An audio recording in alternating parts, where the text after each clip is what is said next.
કે મારે અને મનુ રાજાને વિવાદ થયો છે કે મને માથું ચડાવે એવો માણસની શોધમાં હું નીકળી છું. હે વાડીનાથ બાવા, મને માથું ચડાવે એવો માણસ કોઈ છે ખરો? અને તે દી બાવા વાડીનાથે મહાકાળી માને એટલું કીધું, હે દેવી, ઉજ્જૈન નગરીમાં રાજા વિક્રમનું રાજ ચાલે છે. એ એક જ એવો પરાક્રમી રાજા છે કે એ તમને માથું ચડાવે, બાકી તો આ દુનિયામાં કોઈ પોતાનું મસ્તક ના આપે. ત્યારે સવાર પડી બાબા વાડીનાથ અને મહાકાળીમાં ઉજ્જૈન નગરીમાં આવે છે. ત્યારે સવારે વિક્રમ રાજા પોતાની ગાદીએ આવીને બેઠા અને બોલ્યા, કોઈનો ન્યાય, કોઈનો ગુનો?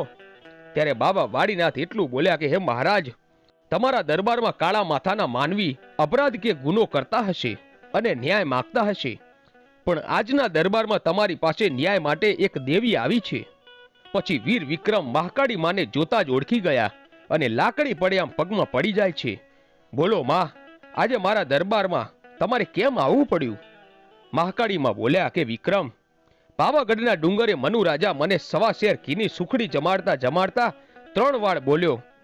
ત્યારે મેં એમ કહી દીધું કે મને સુખડી જમાડે છે, પણ દુનિયામાં મને મસ્તક ચડાવવા વાળા પણ પડ્યા છે. તો હે રાજન, મને મસ્તક ચડાવે એવો માણસ જોઈએ છે. ત્યારે વીર વિક્રમ બોલ્યો, હે માળી, તને મારું મસ્તક તો ચડાવું, પણ મારી એક શરત છે. કે બોલ વિક્રમ, તારી શું શરત છે? કે માળી, મારા રજવાડામાં કોઈ માણસનું મૃત્યુ થાય ને તો એનું શબ લઈને સ્મશાનમાં જઈએ ને ત્યારે 4 ખાંડિયા જે શબને ઉપાડીને સ્મશાન ગયા હોય ને એ પાછા આવતા નથી. ત્યારે માતાજી બોલ્યા કે આવું કેટલા સમયથી થાય છે? કે માળી, ઘણા વર્ષોથી થાય છે.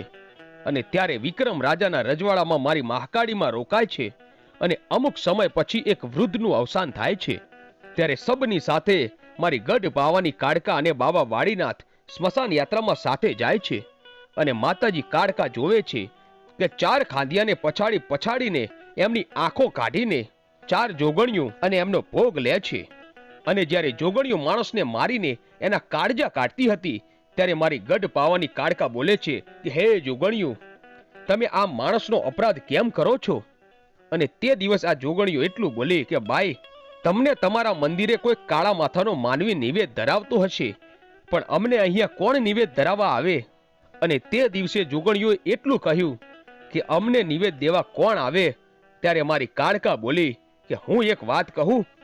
હા બોલો. જા, આજથી હું તને 4 શ્રીફળ આપીશ અને ગામને ચાંપે જ્યાં નનામી ખાંબી કહેવાય ત્યાં તમારે 4 શ્રીફળનો ભોગ લેવાનો છે. કાંઈ વાંધો નહીં. અને આમ કહી